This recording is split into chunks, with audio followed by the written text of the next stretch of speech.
Assalamualaikum warahmatullahi wabarakatuh. Sebelum belajar, mari kita berdoa terlebih dahulu.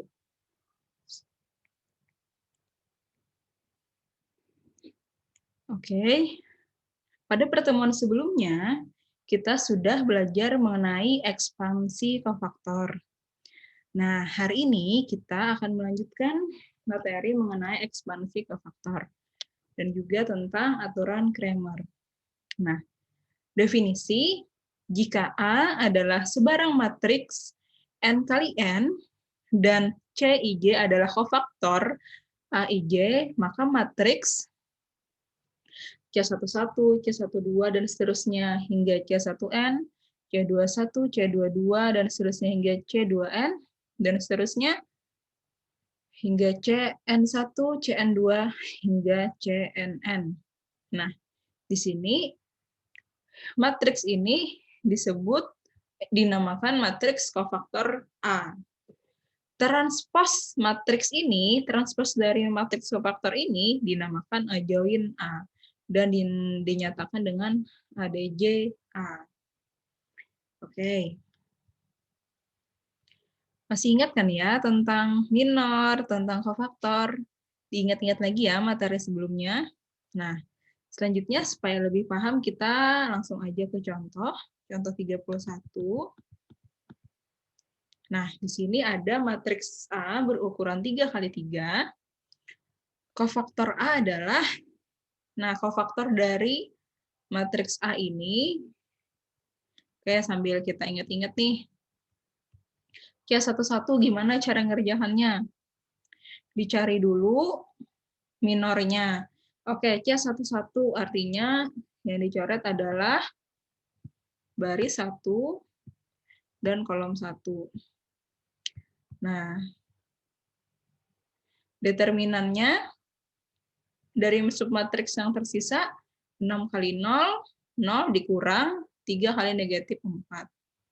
Berarti 0 dikurang negatif 12. Atau 0 tambah 12 sama dengan 12. Nah, C11 itu sama dengan, itu kalau C11 positif atau negatif? Ingat.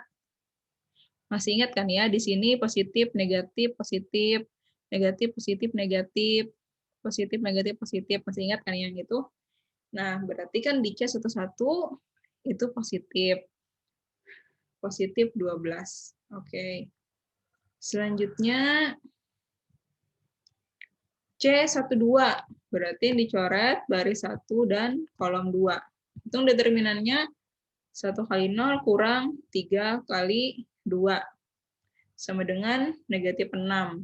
Lalu ingat di 12 ini negatif. Kenapa negatif? Karena 1 tambah 2 kan 3. Negatif 1 pangkat 3, itu hasilnya negatif 1. Nah, negatif 1 dikali negatif 6, hasilnya sama dengan 6. Oke, lanjut ke C13. Berarti baris 1 dan kolom 3 yang dicoret. 1 kali negatif 4 kurang 6 kali 2. Negatif 4 kurang 12, sama dengan negatif 16. Dan di sini positif, berarti 1 dikali negatif 16 sama dengan negatif 16. Lanjut ke C21. C21 berarti baris 2, kolom 1 yang dicoret. Hitung determinan dari submatriks yang tersisa. 2 kali 0 dikurang negatif 1 kali negatif 4. 0 dikurang 4, hasilnya negatif 4. Ingat di sini negatif ya. Negatif 1 dikali negatif 4, hasilnya 4. Oke, lanjut ke C22. C22 berarti yang dicoret baris 2, kolom 2. Berarti 3 dikali 0 kurang negatif 1 kali 2. 0 kurang 2, hasilnya 0 kurang negatif 2, hasilnya 0 tambah 2 sama dengan 2. Dan di sini positif. Oke, 1 kali 2, 2 jadinya. Lanjut ke C23. Baris 2, kolom 3. Nah, yang tersisa 3 kali negatif 4 dikurang 2 kali 2. Negatif 12 kurang 4, negatif 16. Terus di sini positif atau negatif? Negatif. Negatif 1 dikali negatif 16, hasilnya 16. Lanjut ke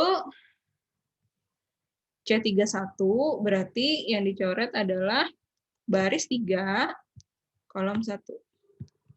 Nah, di sini 2 kali 3 kurang negatif 1 kali 6. 6 dikurang negatif 6. Hasilnya 6 ditambah 6 sama dengan 12. Dan di sini positif. Jadi 12 hasilnya. Terus C32 baris 3 kolom 2. Berarti 3 kali 3 kurang negatif 1 kali 1. 3 kali 3, 9, kurang negatif 1. 9 tambah 1 sama dengan 10. Terus di sini positif atau negatif? Negatif. Nah, negatif 1 kali 10, negatif 10. Lanjut yang terakhir, C33, baris 3 kolom 3. 3 kali 6 dikurang 2 kali 1. 18 kurang 2, 16. Terus di sini positif atau negatif? Positif, jadi positif 16. Oke, udah dapat nih semua kofaktor dari matriks A. Terus kalau sudah dapat semua kofaktor dari matriks A, ngapain lagi? Nah, jadikan matriks kofaktor. Gimana caranya? Nah, ini kan C11 baris 1 kolom 1 berarti letakkan di sini. C12 baris 1 kolom 2, baris 1 kolom 2. C13 baris 1 kolom 3. Letakkan aja sesuai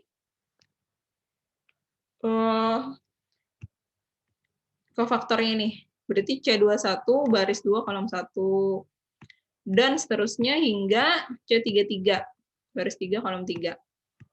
Oke, diletakkan aja. Nah, lanjut adjoin.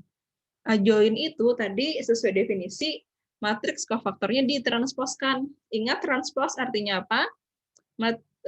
Baris jadi kolom, kolom jadi baris. Oke, nah di sini berarti ini yang kolom pertama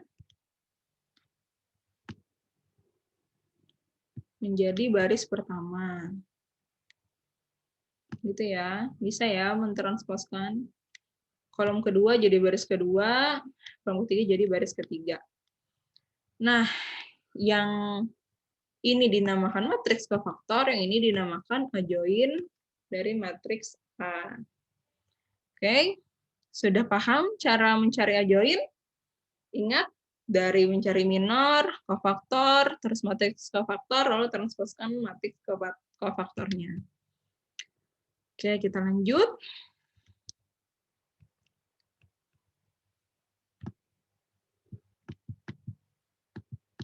Nah, sekarang kita sudah siap menghasilkan rumus untuk inverse dari matriks yang dapat dibalik.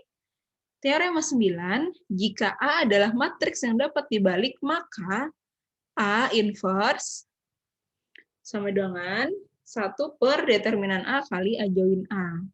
Nah, mungkin kalian udah pernah nih belajar ini, udah pernah ketemu rumus ini saat SMA dulu. Inverse dari matriks A adalah 1 per determinan A dikali adjoin A. Oke. Untuk bukti bisa dibaca sendiri. Kita lanjut aja ke contoh. Contoh 32. Nah, gunakan rumus ini tadi, rumus A inverse tadi untuk mencari inverse matriks A pada contoh 31. Oke, kan rumus inverse itu adalah 1 per determinan A dikali adjoin A. Nah, di contoh 31 tadi, kita sudah dapat adjoinnya. Ingat, di contoh 31 yang baru kita bahas tadi, sudah dapat di sini adjoinnya. Nih, berarti kan kita tinggal mencari determinan. Oke.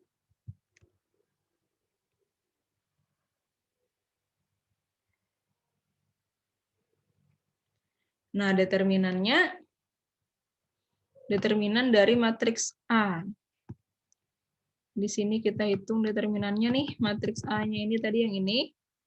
Determinan bebas ya cara menghitungnya, mau pakai metode Sarus, mau pakai ekspansi kofaktor, bebas.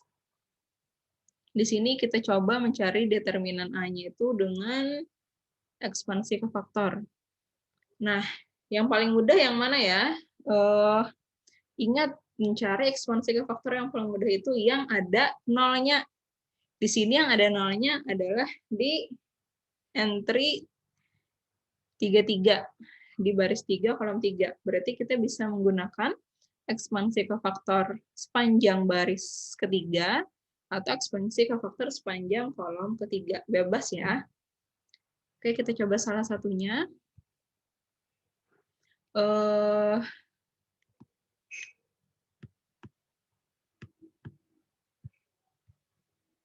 Di sini determinan A sama dengan, kita coba di baris ketiga. Ekspansi kofaktor sepanjang baris ketiga. Nah, ini. Berarti 2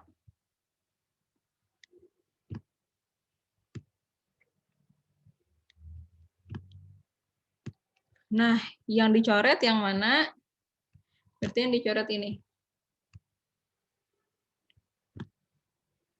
Nah, jadi submatriksnya 2, negatif 1, 6, 3.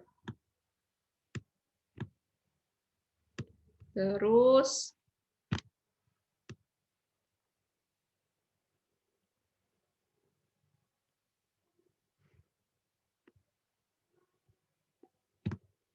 sepanjang baris ketiga, berarti kita lanjutkan ke sini.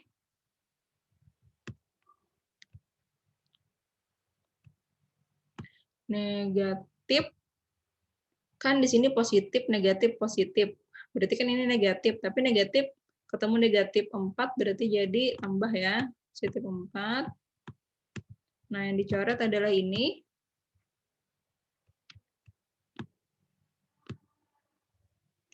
Berarti submatriks yang tersisa adalah 3, 1, negatif 1, 3.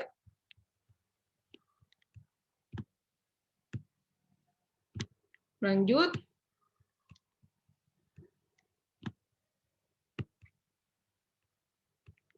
Nol. Nah, berarti kan yang dicoret ini tambah 0. Submatriks yang tersisa adalah 3, 2, 1, 6.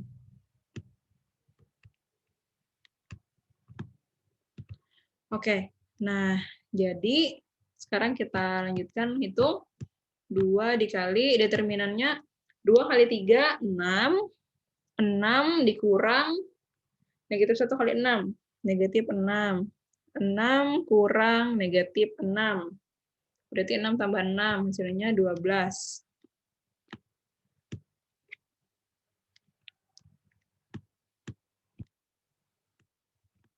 Tambah 4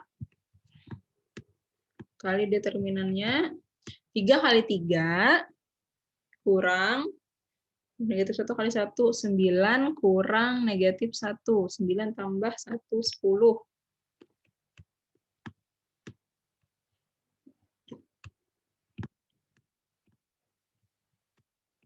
Nah, terus ini tambah 0 dikali determinan ini.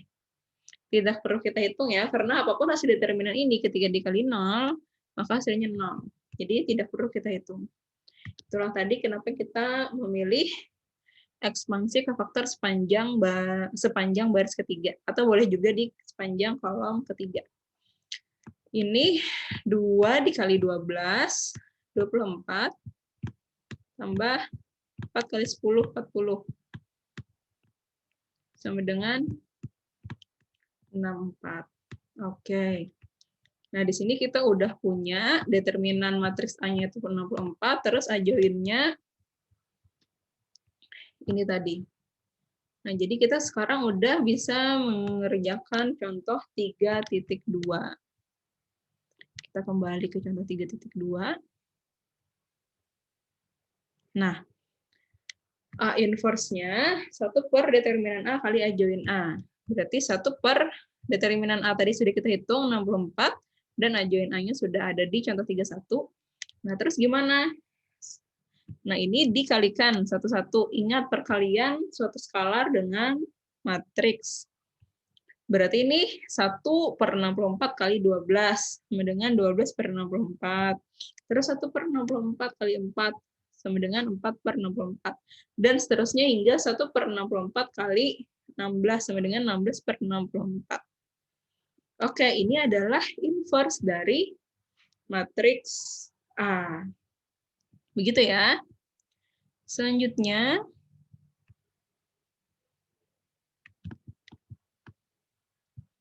nah, kita masuk ke aturan Cramer. Apa sih aturan Cramer ini? Jika AX sama dengan B adalah sistem yang terdiri dari N persamaan linear dalam N bilangan tak diketahui. Oke, bilangan tak diketahui ini maksudnya variabel. Oke, ini bilangan tak diketahui artinya variabel. Sehingga determinan A-nya itu tidak sama dengan 0, maka sistem tersebut mempunyai pemecahan yang unik. Pemecahan yang unik artinya tunggal, hanya ada satu pemecahan.